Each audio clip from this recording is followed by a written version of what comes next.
What up, Marvel Rivals gang, and anybody from the YouTube space seeing this video, welcome to the channel. With that being said, I'm sure you're all here based on the thumbnail, which is justice for ranked players.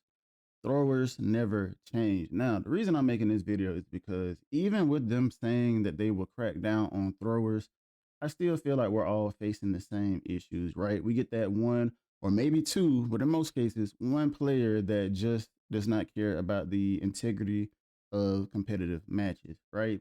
For whatever said reason. Now, I have some notes on my phone that'll kind of help us get through this because I want to make sure that we're all on the same page, that we understand what throwing is, how throwing ultimately impacts the game, which I'm sure we probably all know what that is. But let's just hop right on into it, right? So, what counts as throwing? So, the difference between a bad game and intentional throwing, right?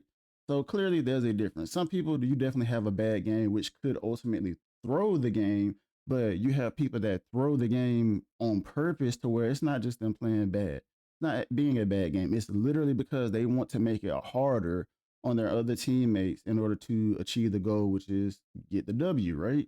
Mind you, this is competitive. Now, quick match, I'm sorry, a quick play, it really doesn't matter because there's nothing really on the line other than maybe your time, I guess, and feeling good that you won a few games. Cool. I'm not saying you guys are excluded, but I think we can agree that the stakes are a lot higher when it comes to competitive and actually having points on the line, right?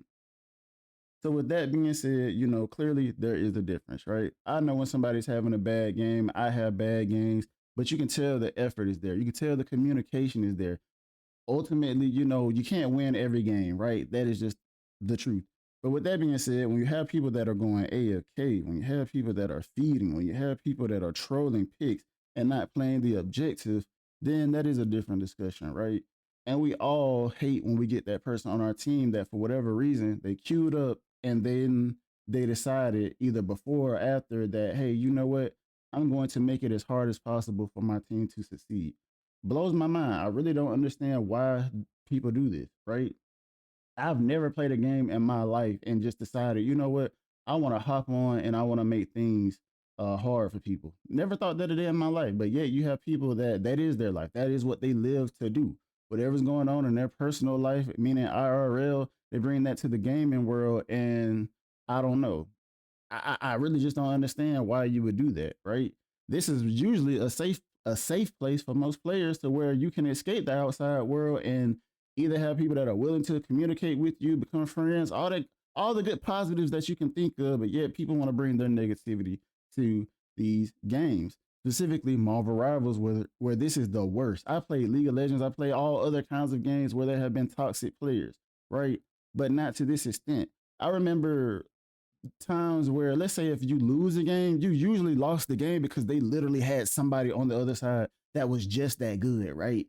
And you and your team would do whatever you could, right? And some people would be able to pick up the torch, and some more so than others, not be able to pick up that torch and ultimately help us get the W. But these days, it just seems like people just throw their own games, which is, like I said, it's just mind blowing. I never really leave a Marvel Rivals game and I'm like, oh, that person was really a tough opponent, right? Meaning that again, they had Michael Jordan on their team, basically, right? Like I don't feel like that. I always feel like the reason we lost is because it was somebody on my team, not necessarily because they had a bad game, but literally just because they threw the game. There are some games, of course, where I have where it's just a bad game, but a lot of the times it is because we never stood a chance from the very beginning, right? Or those chances were just very slim because we had a person who did not want to work with the team, you know? So, moving forward, which this will come up in my notes, when those things happen, it pretty much takes away from the effort and the efforts of the people that were trying to win. Because one person can really do a lot of the great things that were done to help us push forward. Now, with that being said, I'm going to go ahead and show you who you usually have on your team when it comes down to throwing, right? Now, this may be subjective for most people, but I think, or some people, I think for the most part, though, this is usually who we see, right? Y'all probably see it right here. Widow, without a doubt, has to be number one. I'm sorry, it has to be one number one. Anytime you have a real thrower, like intentional thrower, let me be clear, an intentional thrower, you usually see Widow. Now, in a lot of cases, or in other cases outside of Widow, I usually get Jeff. Why is Jeff on the list? Well, Jeff has what? The most irritating ultimate of all time, either even in when the player isn't necessarily trying to throw, but leads to a lot of throws is guess what? He uses the ultimate, he grabs his teammates, doesn't know when to spit his teammates out. But the worst case scenario is when he's doing it on purpose because he's trying to get his teammates off the point, spit them off the map, and ultimately throw the game, which in some cases can be worse than Widow, but in reality, it's just you see Widow a lot more because I don't know. I guess these players think they can disguise their throwing with just bad shots or whatever the case may be. I don't know. And the Devs have already addressed where they know people picking Widow to throw games is an issue. Because in my opinion, if all your games are, let's just say, for example, Star Lord, Magic, Psylocke, and then you have those 1% of your games where you pick Widow and you go extremely negative or whatever the case may be, clearly you are only picking Widow in those scenarios where either your pick was either taken or banned, and then you default to Widow and throw the game. It gets no simpler than that for me and my understanding as far as if I were to look at the stats, right? But let's move ahead, right? So let's just say why throwers frustrate players. I think we all know this one. Well, it says waste everyone's time in a team-based game, ruins competitive integrity. One player, as I said, can undo what four, well, it should say five other players' efforts, and makes grinding feel pointless. Exactly. Like I said, when I get on, this is the only game I've ever played in my history of gaming to where I'm always looking at my teammates potentially to throwing my games because it usually always starts either in the character select or somebody says something to someone in chat, whether it be vocally or through the chat message system, and they decide, you know what, because you said this or that to me, I'm gonna go ahead and just throw the game for everybody, right? Again, it is insane. Usually, I would always leave a game, especially if we lost, feeling like if we lost the game, it is because somebody on their team was a pure dog and they were able to just tear us apart. But I rarely feel like that in Marvels. Rarely feel like that in Marvels, right? Because I just feel like this is a game where you can make so many adjustments, and if those adjustments aren't being made, it is literally because there's either a person that more than likely just doesn't have the game IQ yet, which again, that's just having a bad game. I can't be mad at you for that. But then there's part of it to where they are just doing it on purpose. You can tell they're just running out there and dying and just doing random things and making bad picks just because they want to make it harder for their teammates, right? So this is why do people actually throw? Now, it could be multiple reasons why people throw, right? I've seen the most piteous in my experiences being more than likely either their pick was taken or banned or whatever the case may be, and they just decide, well, you know what, since I can't have it my way, I'm just gonna go ahead and just throw away the whole game for everybody. Everybody has to suffer because I'm suffering, right? Instead of helping your teammates in some form of capacity to where, you know what, I can step into this role or this hero and I know I can do something, to help push us forward to victory still, right? But they don't think like that. It's like victory is already lost as soon as, like I said, things don't go their way in hero select. So let's just talk on these things. So it says you have tilt and rage at the dying early. You have blaming teammates for the most part, right? If things happen where they die or whatever the case may be, not getting certain heals because they can't position, whatever the case may be, they want to blame it on others. All right. You have people that are bored and just don't care in general, right? You have people that derank on purpose, which again I don't understand that. And then you just have lack of consequences in game, meaning that the devs don't make it harder for these people that throw games. And that is why I'm ultimately making this video to say, listen, y'all need to really crack down on this. Like these people need to be thrown in a separate queue or something until they can pretty much prove that they belong with the rest of the players that actually want to try, right? If you get to a point where you've been let's just say banned for whatever amount of time and it's been because you were literally in the throwing category, because if you're all that chat ban and all that type of stuff, nobody really cares about that, even though I think we can all agree that needs to be toned down. But no, if you're throwing games, you need to be in a certain queue for a very long time until you prove that you belong back into the regular queue where you're going to be a normal teammate and try, right? There's no reason you get banned for, I don't know, 3 days because you're throwing games just to get unbanned and just to do the same thing over again. Right now, obviously, I would think that the bans would become more severe, but I think we should just go ahead and just get rid of these players and just put them in their own queue to show them how miserable it is when all of y'all on the same island and have to play by the same rules. I think that is a much worse punishment, if you ask me. Now, will eventually we get there? I really do hope so. I think it's like I said, I think that would fix a lot because now you're with people of your own kind in those games where you want to try, but guess what? You can't because you got other people that were just like you who just don't care and want to ruin the game for everybody. Well, now you get a taste of your own medicine. Let's see. So now it says punishment debate. Let's see. Should throwers get instant bans or warnings first?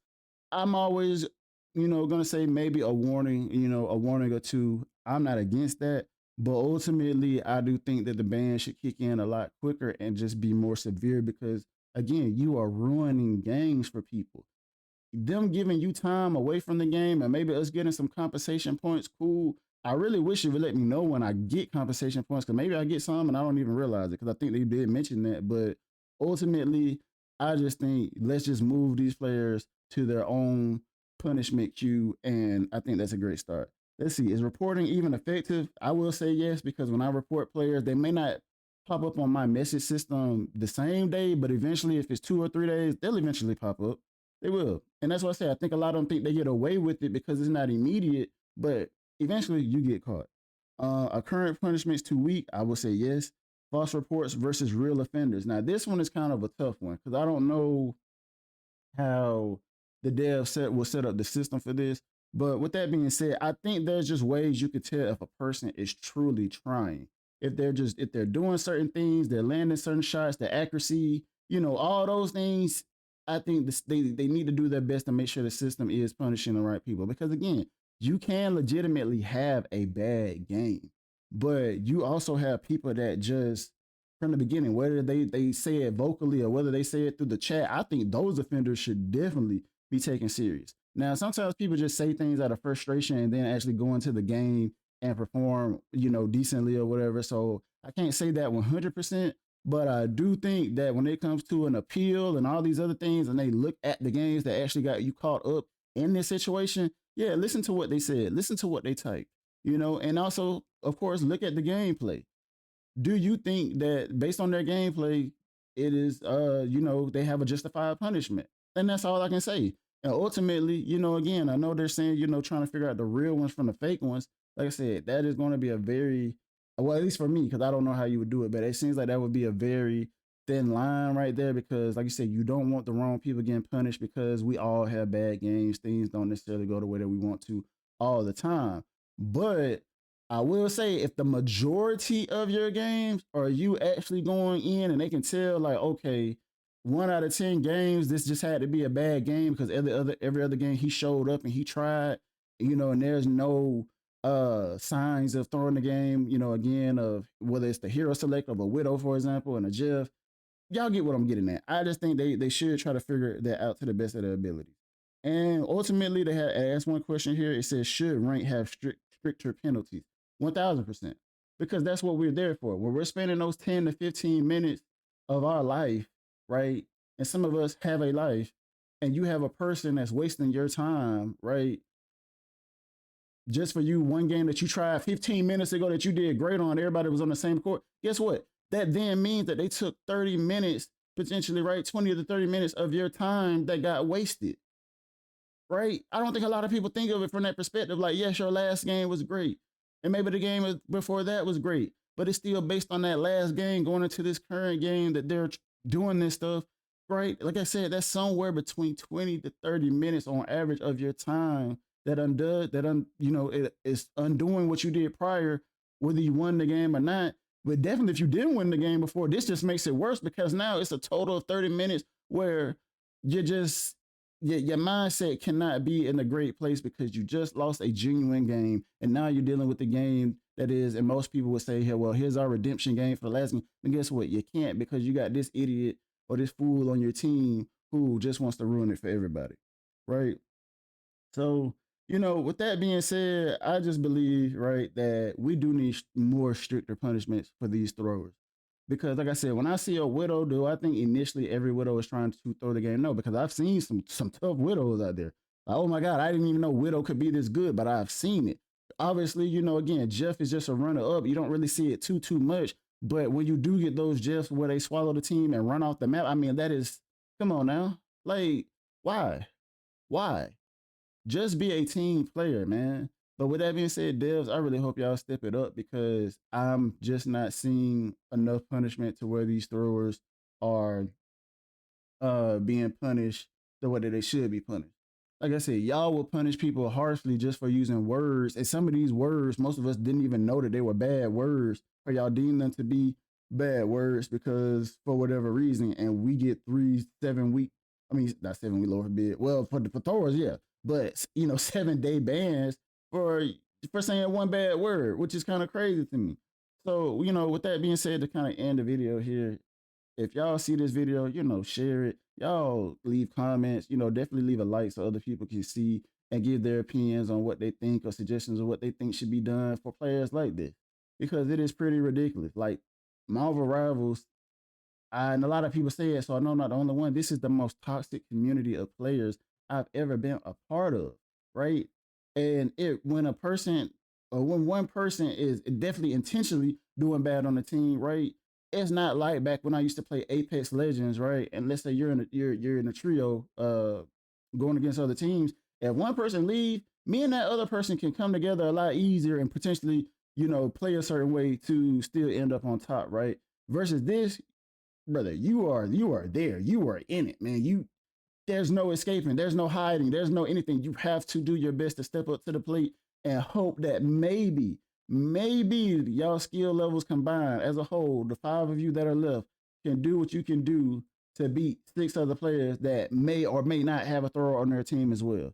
Right? Because the problem is that it is so bad to the point where they probably do have have a thrower on their team as well. But it's all about, well, whose thrower is throwing the worst. That's kind of what it boils down to. Like I said earlier in the video, when I lose a game in Marvel Rivals, I'm never looking at the stat sheet for the most part and going, dang, that person really tore our team apart. I'm always looking at the stat sheet and looking back at my teammates and looking specifically at the one that was definitely throwing intentionally and going, man, if we did not have this player on the team, we could have actually had a fighting chance. But unfortunately, most of us never get that opportunity in a lot of these games that we play here. And like I said, I just wish the devs do a little bit more about it. But with that being said, so we don't keep rambling on about it, I'm pretty sure a lot of y'all feel the same way I feel. Like I said, leave a comment. Tell me what you think. Y'all subscribe to the channel if y'all want to have more conversations like this. Give me conversational pieces that we can talk about that you don't see anywhere else, right? Because I'm sure you guys have things that you want to say. I'm here to listen as well. Yes, I'm making a video, but I love to hear what people have to say so that way we can all pick each other's brains and come together as a community and figure out what we can do. But yeah, with that being said, I'll see y'all in the next video. Peace.